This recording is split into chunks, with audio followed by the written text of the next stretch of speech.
종잣돈 1,500만원 옥탑방에서 상가, 부동산 자산 20억 월세 받는 사람이 되었습니다. 평범한 주부에서 5권의 베스트셀러 작가가 되었습니다. 어떻게 이렇게 될 수 있을까요? 제 노하우가 궁금하신 분은 끝까지 봐주세요.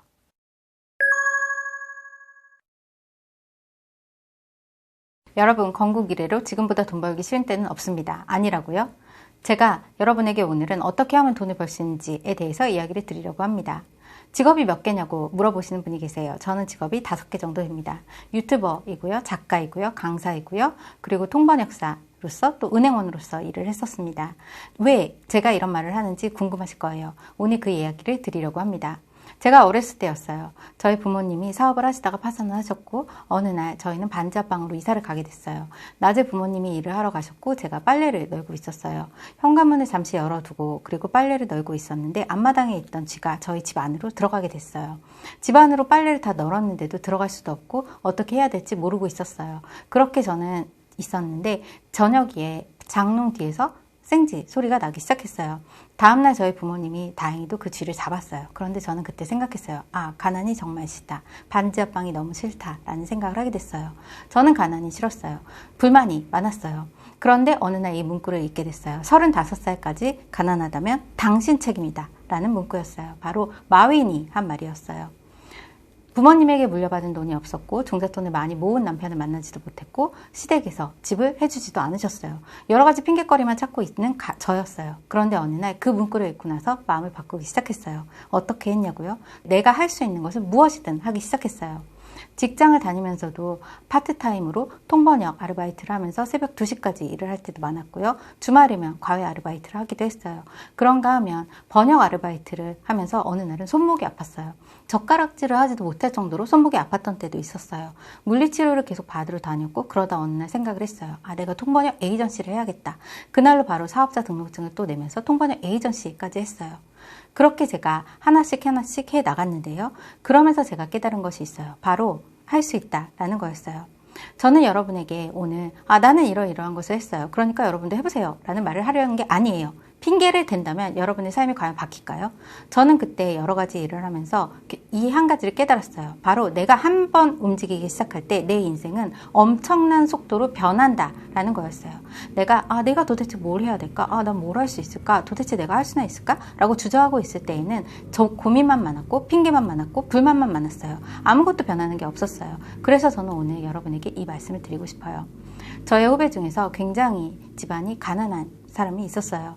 새벽 4시에 신문 배달을 가게 됐어요. 겨울이면은 신문 배달을 할 때면은 날씨가 너무나 춥기 때문에 엔진이 얼어 있었다고 해요. 오토바이 엔진을 먼저 녹여야 되고 신문 안에는 광고지를 하나하나 끼워 넣어야 됐어요. 손이 너무나 시렵지만 한 장 한 장 미세한 작업이라서 손 시려운데도 계속 그걸 했어야 됐다고 해요. 그리고 나서 엔진이 녹을 즈음에는 다시 출동을 하기 시작하는 거죠.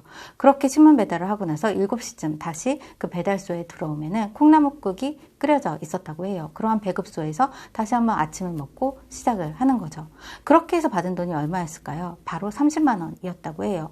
그래서 투잡을 또 하게 되었고 저녁에 배달하는 아르바이트를 하게 됐어요. 왜냐하면 야간이 더 수당이 높았기 때문이죠. 그렇게 하면서 130만 원을 또 모으게 됐어요. 그렇게 하고 나서 지금은 어떻게 되었을까요? 지금 이분은 발리로 서핑을 다니고 있어요. 어떻게 그럴 수 있었을까요?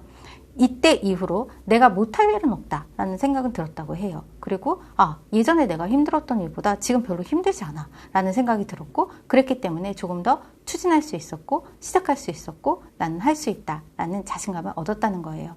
여러분, 단군 일에 지금보다 돈 벌기 쉬운 때는 없다라고 저는 말씀을 드려요. 많은 엄마들이 말하죠.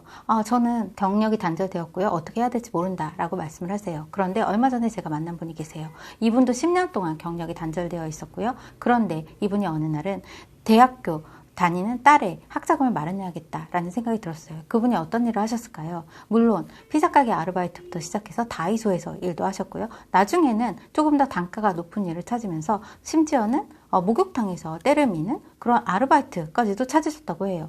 그렇게 해서 돈을 모아서 학비를 마련을 했고 딸을 대학교에 보내게 되셨어요. 그리고 나서 돈을 더 모은 다음에는 재테크에 대해서 공부를 하게 되셨죠. 그리고 나서 투자를 시작하셨어요. 여러분, 얼마 전에 저의 지인 중에서는 10년 동안 경력이 단절되었지만 내일 배움 카드에서 자격증을 따신 분이 계세요. 바리스타 자격증을 따셨고 하루에 1시간 파트타임으로 아르바이트를 구하실 수 있었어요. 왜냐하면 아무도 그분을 써주려고 하지 않았기 때문이에요. 그래서 처음에 1시간이었는데 시간당 단가가 높지도 않았어요. 거의 무료나 마찬가지였어요. 그래서 그분이 안 해요 라고 했을까요? 그분은 너무나 감사하다면서 그 일을 나가기 시작했어요. 그 전까지는 설거지하고 옷도 그냥 막 대충 입고 늘어난 흰 티를 입고 다니다가 그곳에 가는 1시간만은 본인이 깔끔하게 하고 가서 최대한 많은 것을 배우고 인사도 잘하고 고객들을 응대를 하면서 바리스타 역할을 하기 시작했어요. 그렇게 해서 그분의 업무가 더 많은 것이 주어지게 됐고요. 지금 그분은 어떤 일을 하고 계실까요? 카페를 차리는 꿈을 꾸고 계세요. 나만의 프랜차이즈를 열고 싶다는 다시 한번 꿈을 꾸게 됐죠. 여러분, 저는 오늘 여러분에게 이 사람들은 이러이러한 힘든 일을 했어요. 그러니까 여러분도 한번 그런 일을 한번 해보세요 라고 비교하려고 이런 말 하는 거 아니에요. 저는 절대 남들과 비교하는 삶을 살고 싶지 않아요. 다만 여러분에게 묻고 싶어요. 어제의 나보다 나는 어떤 노력을 했는가 라는 질문을 드리고 싶어요. 어제보다 여러분이 조금 더 노력했다면, 그리고 어제보다 여러분이 조금 더 나은 방향으로 실행했다면 여러분은 분명히 지금 잘 살고 계세요. 다른 사람들의 이야기 중요하지 않아요. 다만 여러분의 삶만 보세요. 여러분 지금 여러분의 삶을 위해서 어떤 노력을 하고 계신가요? 돈이 없어. 요즘 흑수저는 아무것도 못해. 그리고 요즘은 특히 코로나도 있잖아. 아무것도 못해. 아무것도 안 돼. 이건 탈조선 해야 돼. 라는 생각 하시나요? 그렇다면 그 생각부터 버리세요. 작은 것부터 시작해 보세요. 여러분이 할 수 있는 것부터 오늘 당장 시작해 보세요. 제가 오늘 드리고 싶은 말씀은 바로 이것입니다. 여러분의 삶은 여러분이 지금 하나 움직이는 정말 작은 행동으로 크게 변하게 될 거예요. 저는 여러분을 응원드립니다.